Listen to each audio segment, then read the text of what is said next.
लगभग 250 करोड़ साल पुरानी अरावली पर्वतमाला जो दुनिया की सबसे पुरानी पहाड़ियों में से एक है, वो दीवार है जिसने सदियों से थार के रेगिस्तान को दिल्ली और उत्तर भारत की हरी भरी बस्तियों को निगलने से रोका है। गुजरात के खेड़ ब्रह्मा से शुरू होकर राजस्थान और हरियाणा को पार करती हुई दिल्ली की रायसीना हिल्स यानी कि राष्ट्रपति भवन तक लगभग 692 किलोमीटर लंबी यह पर्वतमाला सिर्फ पत्थरों का ढेर नहीं है, यह उत्तर भारत की वो फौलादी दीवार है जो थार के तपते रेगिस्तान को गंगा यमुना के उपजाऊ मैदानों को निगलने और दिल्ली एनसीआर के क्षेत्रों की तरफ बढ़ने से रोकती है। पर समझने वाली बात यह है कि अगर अरावली से छेड़छाड़ किया गया तो रेगिस्तान ऐसे क्षेत्रों के दरवाजे पर खड़ा मिलेगा। अरावली सिर्फ एक सुरक्षा दीवार नहीं है बल्कि प्राकृतिक स्पंज भी है। जानकार बताते हैं कि इसकी हर एक हेक्टेयर जमीन हर साल करीब 20 लाख लीटर बारिश का पानी पीती है और उसे जमीन के नीचे फिल्टर करके आपके नलों तक पहुंचाती है। यह गुड़गांव और फरीदाबाद जैसे शहरों के लिए सबसे बड़ा और सबसे महत्वपूर्ण प्राकृतिक ग्राउंड वाटर रिचार्ज जोन है। अरावली के पहाड़ी जंगल में अनगिनत जिंदगियां भी वास करती हैं, जहां का राजा तेंदुआ है जिसके साथ लकड़बग्गे, सियार, भेड़िया, नीलगाय और 300 से ज्यादा तरह के पक्षी रहते हैं। दौह के पेड़ अरावली जंगल की आत्मा है, लेकिन अगर यह दीवार गिर गई तो क्या होगा? पेड़ पौधे, पशु पक्षी तो खत्म होंगे ही। दिल्ली एनसीआर और राजस्थान के जयपुर, अलवर, उदयपुर जैसे बहुत से शहरों का भूजल का स्तर जो पहले से ही पाताल में जा चुका है पूरी तरह सूख जाएगा। जो थोड़ी बहुत नाम मात्र की स्वच्छ हवा आज दिल्ली और एनसीआर के क्षेत्रों को मिलती है, फिर वह हवा भी हवा नहीं रहेगी बल्कि राजस्थान के थार रेगिस्तान की उड़ती हुई रेत होगी। हम डस्ट बाउल में तब्दील हो जाएंगे। यह सिर्फ जंगल या पहाड़ कटने की बात नहीं है, यह पानी और सांसों के अकाल की बात है। पर अफसोस इस जीवन रक्षक अरावली को हम इंची टेप से नाप रहे हैं। 20 नवंबर 2025 को सिस्टम ने एक नई परिभाषा बनाई कि अब अरावली पहाड़ी का हिस्सा वही पहाड़ी मानी जाएगी जो 100 मीटर से ऊंची है। सुप्रीम कोर्ट ने इस नई परिभाषा पर मोहर लगने के बाद फॉरेस्ट सर्वे ऑफ इंडिया और एक्सपर्ट्स का कहना है कि इस नियम की वजह से राजस्थान की 99% से ज्यादा अरावली रेंज कानूनी सुरक्षा से बाहर हो जाएगी। मैं आपकी जानकारी के लिए बता दूं कि पूरे अरावली रेंज का लगभग 80% हिस्सा राजस्थान के भूभाग पर फैला हुआ है, जिस वजह से राजस्थान में 1,07,000 से ज्यादा अरावली पहाड़ियां हैं, जिनमें से केवल 1048 पहाड़ियां ही 100 मीटर से ऊंची हैं और इनमें भी सबसे ऊंची अरावली पहाड़ी गुरु शिखर है जो माउंट आबू पहाड़ी पर स्थित है और 1722 मीटर ऊंची है। अगर यह 100 मीटर वाला नियम नहीं हटाया गया तो हजारों साल पुरानी लाखों पहाड़ियां और जंगल सिर्फ रियल एस्टेट की जमीन बन जाएंगे, जहां अंधाधुंध माइनिंग होगी, पेड़ काटे जाएंगे और पर्यावरण को तहस नहस किया जाएगा। इस सिस्टम का कैसा खेल है? सरकारें कारोबारियों को 200 मीटर ऊंची बिल्डिंग बनाने की परमिशन दे देती है और प्रकृति की ऊंचाई को अपने हिसाब से इंची टेप के पैमाने पर नाप कर तय करती है।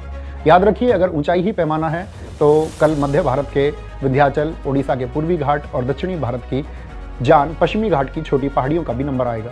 दक्षिण के राज्यों में जहां पहाड़ नदियों का स्रोत है, वहां भी खनन माफिया और कारोबारी अरावली की ही तरह दलील देकर प्रकृति का विनाश करेंगे। सरकारें कहती हैं कि ऐसा करके हम देश का विकास कर रहे हैं। मैं आपको दूसरे देशों के एग्जाम्पल के साथ समझाना चाहता हूं कि सरकारें विकास कर रही हैं या विनाश। संयुक्त राष्ट्र पर्यावरण कार्यक्रम UNEP की परिभाषा कहती है कि पहाड़ सिर्फ ऊंचाई के पैमाने से नहीं बल्कि उसकी ढलान और जैव विविधता से तय होता है।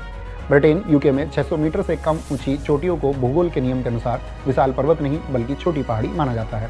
लेकिन इसका मतलब यह नहीं कि वहां सरकारें इसे खोदने का लाइसेंस दे देती हैं।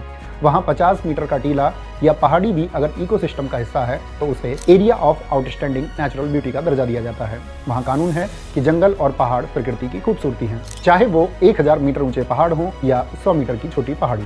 जर्मनी के ब्लैक फॉरेस्ट को वहां की सरकार सिर्फ जंगल नहीं बल्कि राष्ट्रीय विरासत, नेशनल हेरिटेज मानती है। वहां आर्थिक मुनाफे के लिए प्रकृति से छेड़छाड़ नहीं किया जाता। न्यूजीलैंड के वांगानुई नदी और उसके आसपास के पहाड़ों को सरकार ने कानूनन एक जीवित व्यक्ति का दर्जा दिया है, यानी अगर आप प्रकृति को चोट पहुंचाते हैं तो कानूनन यह वैसा ही अपराध है जैसे किसी इंसान को चोट पहुंचाना।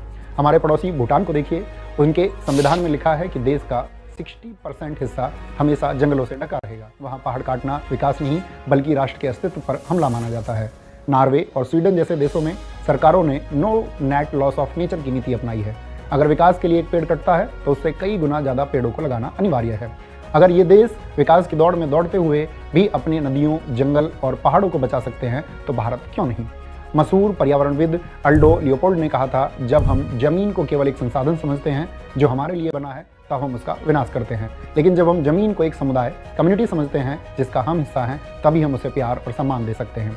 पर हमारे देश का नेतृत्व कर रही सरकार हमारी विरासत का सम्मान नहीं करती बल्कि उसका सौदा करती है, तभी तो अरावली को नष्ट करने के लिए ऐसे फैसले लेती है। सरकार नारा देती है, एक पेड़ माँ के नाम, एक पेड़ माँ के नाम। यह एक बहुत ही सुंदर और भावुक विचार है, लेकिन सवाल यह है कि जब साहब के कारोबारी दोस्त अरावली के लाखों पेड़ों की बलि चढ़ा देंगे, पहाड़ों को खत्म कर देंगे और जमीन को बंजर कर देंगे, तो हम पेड़ क्या कंक्रीट के फर्श पर लगाएंगे या फिर बिल्डिंगों की छत पर? सरकारें एक पेड़ माँ के नाम लगाने का तो अच्छा दिखावा और ढोंग कर रही, लेकिन दूसरे हाथ में पूरा जंगल उजाड़ रही है।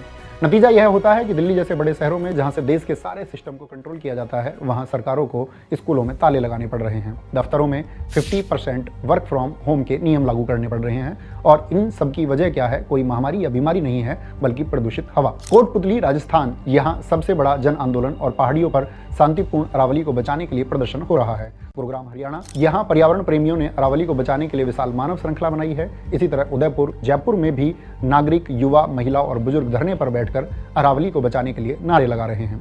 अरावली का घटना सिर्फ एक पहाड़ का गिरना नहीं है, यह हमारे फेफड़ों का फेल होना है। फैसला हमें करना है कि क्या हम आने वाली पीढ़ी को वो अरावली देंगे जहां भगवान श्री कृष्ण खेलते थे, या वो रेगिस्तान देंगे जहां सिर्फ धूल उड़ेगी।